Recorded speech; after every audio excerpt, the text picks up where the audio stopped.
안녕하세요. 아들 하나 키우고 있는 30대 여성입니다. 오늘 제가 이렇게 펜을 들게 된 건 이렇게 표현하고 싶진 않지만 산후 우울증을 핑계 삼아 제 인생까지 좀먹고 있는 신우 때문이고요. 시댁 식구들은 너나 할 것 없이 제가 신보가 고약하다고 하지만 저는 저부터 살고 봐야겠다는 생각에 그런 욕을 하든 말든 이제 제가 하고 싶은 대로 하는 중인데 정말이지 어디서부터 어떻게 이야기를 해야 하나 싶네요. 신우가 제가 이렇게 얘기를 하고 다닌 걸 알게 될까봐 걱정이 되기도 하고요. 아무튼 한번 시작해 보겠습니다. 남편하고는 지인의 소개로 만났고 당시 남편은 저와 마찬가지로 직장을 다니는 평범한 회사원이었어요. 다만 차이가 있다면 저는 9시에 출근해 5시에 퇴근하는 비교적 고정적이고 안정된 스케줄이었는데 남편은 걸핏하면 야근을 하기도 했고 외근이나 출장이 잦은 편이었죠. 그래서 연애하는 동안 일주일에 한두 번 만나 데이트를 한 게 전부였고 그렇다 보니 시댁 식구들이 어떤 사람들인지 그런 걸 파악할 여유 같은 건 없었어요. 어쩌다 만나니 서로만 바라보기도 바빴으니까요. 참고로 저희 둘의 연애만 놓고 이야기하자면 정말 저희를 아는 주변 모든 사람들이 환상의 짝꿍이라고 불렀을 만큼 서로 대화도 잘 통하고 유머 코드도 잘 맞았어요.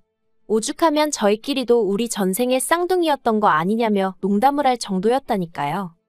결혼 이후 초반 몇 년 동안은 정말 비록 임신과 출산으로 지치고 힘들 때도 있긴 했지만 남편과의 사이는 어김없이 좋았습니다. 오히려 아이가 태어난 이후로는 서로에 대한 믿음이라던가 고마움이 더 깊어진 것 같기도 했죠. 그런데 이런 저희 결혼 생활에 잡음이 들려오기 시작한 건 생각지도 못한 한 사람, 신우 때문이었어요. 저희 신우는 남편보단 6살이 어렸고 남편과 제가 1살 차이였기에 저보다도 5살이 어려요. 하지만 대화를 나눠보면 내가 지금 어린애랑 대화를 나누는 건가 싶을 정도로 생각이 짧고 철이 없었죠. 그런데 문제는 이런 신우를 저희 남편도 그렇고 시부모님도 그렇고 막내라서 그렇다는 식으로 치부했다는 겁니다. 막내라서 철이 없다. 막내라서 뭘 모른다. 아니 막말로 막내라고 해도 저랑 남편이 결혼할 때 이미 28이었는걸요. 사실 저희 신우가 얼굴이 좀 예쁘장하게 생겼어요. 그리고 그 때문인지 남편 말로는 어려서부터 인기가 좋았다고 하더라고요. 신우도 자기가 이쁘장한 걸 알아서 대학교 갈 때까지도 모델을 하겠네, 스튜디오스를 하겠네, 나름대로 목표가 있었던 모양이에요. 그런데 사람 인생이 자기가 뜻한 대로 무조건 흘러가는 건 아니잖아요. 잘 안 됐거든요. 중학생 때까지도 키가 작은 편이 아니었는데 고등학교 때 딱 멈춰서는 163cm에서 끝난 거죠. 참고로 저는 신우보다 키가 작으니 키 가지고 신우 흠잡고 그러는 거 절대로 아닙니다. 아무튼 현실이 163이면 모델을 하기에도 스튜디오스를 하기에도 좀 부족한가 보더라고요. 결국 한 2년 가까이를 어영부영 까먹고 이제 24 넘어가면서는 갑자기 배우가 되겠다며 연기학원을 보내달라고 했다나 봐요. 그래서 시부모님이 그걸 또 뒷바라지 해주신다고 한 달에 100만 원씩 내주셨고 그렇게 또 한 2년 까먹고 솔직히 남편한테 이 이야기를 듣는데 속 터진다는 게 이런 건가 싶더라니까요. 저희 시댁이 경제적으로 얼마나 여유가 있으면 모를까 그런 것도 아니거든요. 아, 그리고 결국 지풀에 지가 지쳤는지 누가 대놓고 뭐라 하지도 않았는데 못하겠다며 두 손 두 발 다 들더래요. 이후로는 아르바이트를 전전하며 살기 시작했고요. 그런데 그런 신우가 저희의 두 돌쯤 지나갈 때 쇼킹한 이야기를 꺼내왔습니다. 임신을 했다는 거예요. 저를 포함한 모든 시댁 식구들이 신우에게 남자친구가 있다는 걸 알지 못했는데 뜬금없이 임신이라니. 특히나 어머님은 거의 뒤로 쓰러지실 뻔하셨죠. 이내 아버님이 애 아빠가 누구냐 물으니 신우가 아르바이트하는 식당 사장이랍니다. 신우보단 10살이 많았고요. 그리고 그날부터 저희 시댁은 완전히 초상집 분위기가 따로 없었습니다. 제가 비록 시부모님과 같이 살진 않았지만 이틀에 한 번꼴로 어머님과 통화를 하다 보니 어머님 목소리만 들어도 어느 정도 상황 파악을 할 수 있었거든요. 어머님께선 하루는 죽어도 이 결혼은 못 시킨다 하시다가 또 하루는 안 시키면 별 수 있냐 하셨다가 그리고 결국 자식 이기는 부모 없다고 신우랑 그 식당 사장이랑 결혼하는 걸 허락해 주셨지요. 그런데 그 둘이 결혼하고 얼마 안가 신우가 애를 낳았는데 제가 남의 가정사를 정확히 알진 못하지만 신우와 심해부 사이에 뭔가 문제가 생긴 눈치였어요. 시매부가 어머님 아버님 그리고 저희 부부까지 다 있는 자리에서 신우에게 면박을 주는 일도 있었고 신우가 울면서 저희 남편에게 전화해 하소연을 하는 일도 잦아져만 갔거든요. 그리고 이내 시조카가 돌이 되기도 전에 이혼을 한 해 만에 소리가 나오더니 결국 돌잔치도 안 하고 이혼하대요. 정말이지 두 사람 사이에 무슨 일이 있었건 간에 옆에서 지켜보는데 어이가 없었습니다. 멀쩡한 아가씨 신세 망쳐놓고 애는 무슨 젠가 싶고 제가 신우랑 얼마나 사이가 가깝고 돈독했던 건 아니지만 그래도 시매부 뒤통수라도 한 대 딱 갈겨버리고 싶은 심정이었다니까요.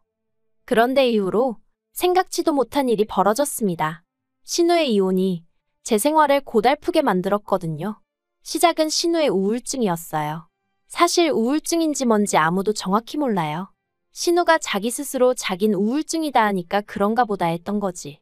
솔직히 말이 나와서 말이지만 처음부터 지금까지 저는 신우가 의사라도 한번 만나서 정확하게 이야기를 들어봤으면 했는데 이런 이야기를 꺼내면 신우는 물론이고 다른 가족들도 저를 무슨 피도 눈물도 없는 사람 마냥 취급을 하더라고요. 아무튼 신우는 그렇게 우울증을 핑계로 이혼하고 얼마 지나지 않아 애를 내버려둔 채 집을 나갔습니다. 머릿속을 정리 좀 하고 오겠다는 문자 하나 덜렁 어머님과 저에게 남겨뒀는데 문제는 어머님은 건강이 좋지 않으셨고 그렇다 보니 졸지에 신우 애가 제 차지가 되었다는 거죠. 솔직히 상황 자체가 짜증은 났지만 그래 신우도 오죽 답답하면 그랬을까 싶어서 좋은 마음으로 애를 봐줬어요. 그런데 이런 제 마음을 신우가 그렇게 이용해 먹을 줄은 몰랐습니다. 주말이 지나 집에 돌아온 신우는 이후로 주말만 되면 우울증을 핑계로 바람을 쐬고 싶단 핑계로 시조카를 저희 집에 맡기기 시작했으니까요. 이게 바로 호의가 반복되면 권리인 줄 안다는 건가. 아무리 좋은 쪽으로 생각하려고 해도 더는 안 되겠다 싶대요. 저도 사람인데 주말엔 밀린 집안일 좀 해놓고는 우리 가족끼리 시간을 보내고 싶었고 쉬고 싶었으니까요. 그래서 결국 반년 만에 신우한테 더는 시조카 데리고 오지 말라고 했어요. 나도 너무 힘들고 피곤하다고요. 그리고 이런 말까진 안 했지만 신우가 우울증이라곤 했어도 저한테 주말에 시조카를 맡기고 나면 룰루랄라 여기저기 잘 도다니는 눈치던걸요. 저는 주말 내내 저희 애도 애지만 시조카랑 씨름을 하느라 죽을 맛이었는데 그런데 그렇게 한 한 달 정도 시조카를 안 봐줬더니 또 집을 나가대요. 또 그놈의 문자 하나만 덜렁 남겨놓고는 물론 시부모님도 그렇고 저희 남편도 그렇고 난리가 났어요. 신우가 나쁜 마음이라도 먹으면 어떡하냐면서요. 그런데 웃긴 건 은근히 이렇게 된 게 저 때문이란 식으로 몰아가더라고요. 그간 잘 봐주던 애를 갑자기 안 봐준다고 하니 신우가 얼마나 서운했으면 그랬겠냐면서. 아니 어떤 애 엄마가 남이 자기 애 안 봐준다고 서운하다고 애만 남겨놓고 집을 나가요? 그게 제정신인가요?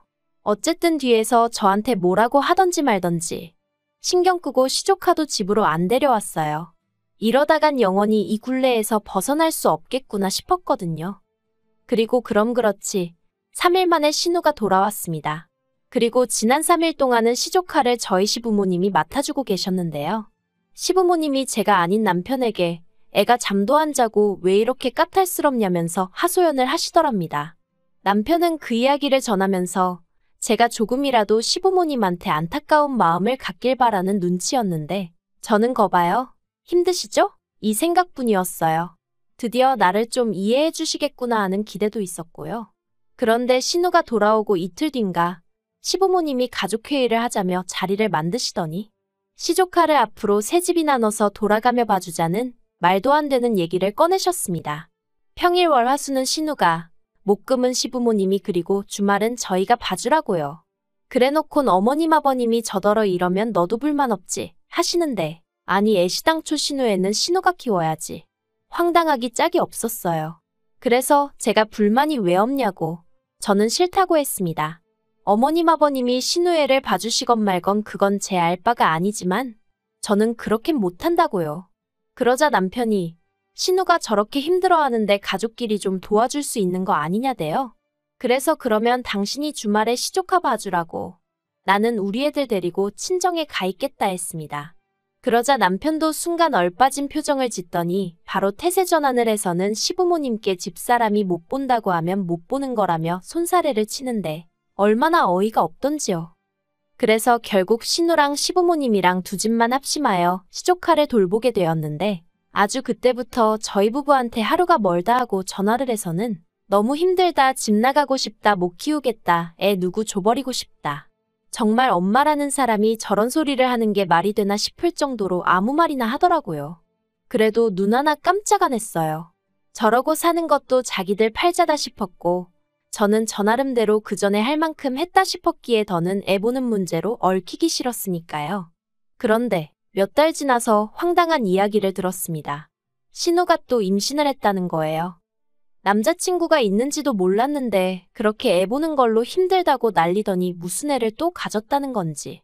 아무리 남편 여동생이라지만 한심하고 짜증도 나고. 그래서 어떻게 된 일이냐고 남편에게 물으니 이혼하고 얼마 지나지 않아서부터 원래 동네 친구처럼 지내던 남자랑 연애를 시작했답니다. 그리고 얼마 전부터 몸이 안 좋네 이상하네 그러더니 임신을 해서 그랬던 모양이라나요. 듣는 내내 기도 안 찼어요. 툭하면 임신부터 하는 것도 재주라면 재주인가 싶기도 하고 어이없단 생각밖에 안 들었죠. 게다가 얼마 후 시부모님이 꺼내신 이야기는 더 황당했습니다. 이제 신우도 새 출발을 해야 할 거 아니냐면서 앞으로 신우가 애를 보던 날은 제가 담당을 해야 할 것 같다는 거예요. 사람이 너무 기가 막히면 말이 안 나온다는 게 이런 건가 싶대요. 순간 정말 멍해지는 기분이었죠. 제가 가까스로 입을 떼곤 제가 왜요? 라고 물었습니다. 그러자 어머님이 저더러 그럼 앞날 창창한 네 신우가 평생 전 남편애나 키우면서 혼자 살아야 된다는 거냐고 물으시던데 제가 그런 뜻이 아니지 않냐 했어요. 막말로 심해부가 어디서 낳아온 애 신우한테 떠맡긴 것도 아니고 신우의 얘기도 아니 신우가 키우는 게 당연하지 않냐고요. 그리고 재혼을 하건 뭐라건 신우가 시조카 엄마라는 건 바뀌지 않는 사실인데 그럼 뭐 평생 어머님이랑 저랑 키우냐고 물었죠. 그러자 어머님께서 누가 평생이래냐. 애가 지 엄마 손 좀 덜 탈 때까지만 우리가 도와주자는 거라면서 저더러 그러지 말고 마음을 곱게 쓰라시는데 생각할수록 어이도 없고 기도 안 차고 아무튼 싫다고 했습니다. 신우가 잘 살기를 바라는 건 진심이지만 그렇다고 제가 시조카를 맡아주고 그런 건 죽어도 못한다 했죠. 그러자 이젠 아버님의 불호령이 떨어졌어요. 아버님께서는 저더러 집안 맏며느리가 돼서는 어째서 마음 씀씀이가 그 모양이냐며 저를 나무라셨거든요. 생각할수록 화가 나는 거예요. 그래서 더는 정말 안 되겠구나 싶어서 저희 집에 시조카를 데려다 놓으시던 어쩌시던 마음대로 하시라 했습니다. 그리곤 그날 저녁 저도 원래는 신우처럼 저희 애랑 문자 하나 덜렁 남편한테 남겨놓고 어디든 가버리려고 했어요. 그런데 아무리 그래도 저희 애가 무슨 잘못을 지었다고 그런 기억을 남겨주나 싶대요. 그래서 결국 남편한테 문자만 하나 남겨놓고 애 데리고 친정으로 향했습니다. 문자 내용은 당신 여동생이니 당신이 신우가 행복하다 느낄 때까지 시조카 잘 좀 챙겨줘라 그런 거였죠. 이후로 얼마 안 가 남편한테 전화 오고 난리가 났는데 안 받았어요. 그리고 그렇게 친정에 간 지 이틀째 되던 날 남편이 안 되겠다 싶었는지 저희 친정으로 찾아왔습니다. 그리고 친정 부모님은 이미 저에게 어느 정도 상황을 들어 알고 계셨거든요. 그래서 친정아버지께서 남편을 무척이나 나무라셨어요.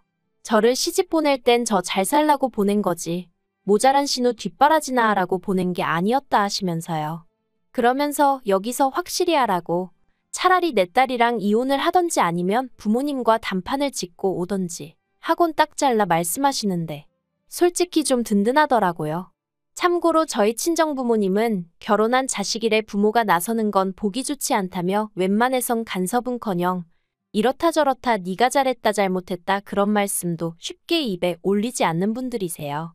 그래서 이렇게까지 친정아버지가 단호하게 나가실 줄은 몰랐는데 제 속이 다 후련하더라니까요. 아무튼 남편은 몇 번이나 저희 친정부모님께 죄송하다 고개를 숙였고 저에게도 자기가 시부모님과 확실히 단판을 지을 테니 이제 그만 집에 가자며 통사정을 하대요. 그래서 일단 다시 집으로 향했습니다. 솔직히 출근 문제도 있고 친정에 언제까지 있을 만한 여건이 못 되기도 했고요. 그리고 남편은 약속대로 제가 보는 앞에서 시부모님과 신우에게 차례로 전화를 걸어 앞으로 시조카 보는 일에 있어 우리 식구 끌어들이지 말라고 말을 했어요. 그러자 스피커 모드가 아니었음에도 불구하고 시부모님의 역정내는 소리와 신우의 질질 짜는 울음소리가 고스란히 전해져 왔습니다. 시부모님께선 네가 오빠가 맞냐 네 마누라가 시켰냐 니들만 잘 살면 다냐, 니 동생 불쌍하지도 않냐? 그러자 남편도 이러다 자기까지 이혼당하면 어쩔 거냐고. 어머니 아버지가 저 책임져 주실 거냐고. 그땐 우리 애도 키워주실 거냐고 악을 써대더라고요. 전 속으로 이혼하면 누가 애를 자기 준댔나 그런 생각도 잠깐 했지만 아무튼 그러고 나니까 어머님 아버님도 아차 싶으셨던 건지 한풀 기세가 꺼기시대요. 그리고 신우는 뭐 오빠가 이러는 게 내 태교에 지금 얼마나 안 좋은 영향을 끼치는지 아냐 어쩌냐 하는데 남편이 그런 신우더러 너도 생각이란 걸 좀 하고 살라며 화를 냈어요.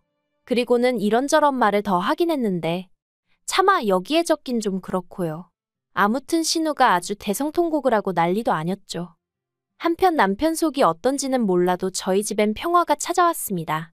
적어도 저는 마음이 편해졌으니까요. 그 통화를 마지막으로 더는 시부모님이나 신우가 시조카 문제로 저한테 연락해오지 않고 저도 덕분에 모처럼 마음 편한 날들을 보내고 있습니다. 신우 결혼이 어떻게 진행이 되고 있는지 그런 건 하나도 몰라요. 괜히 궁금해했다가 이거 해달라 저거 해달라 그런 얘기나 듣게 될까봐 무서워서 말을 안 하고 있거든요. 나중에 시조카가 커서 자기 어렸을 때 이런 일이 있었다는 걸 알게 되면 마음이 얼마나 안 좋을까 그거 하나만 좀 걱정이 됩니다만 그것도 제가 상관할 바는 아니겠죠. 아무튼 결과적으로 시댁 식구들하곤 멀어지게 되었지만 그것마저 다행이다 싶어요.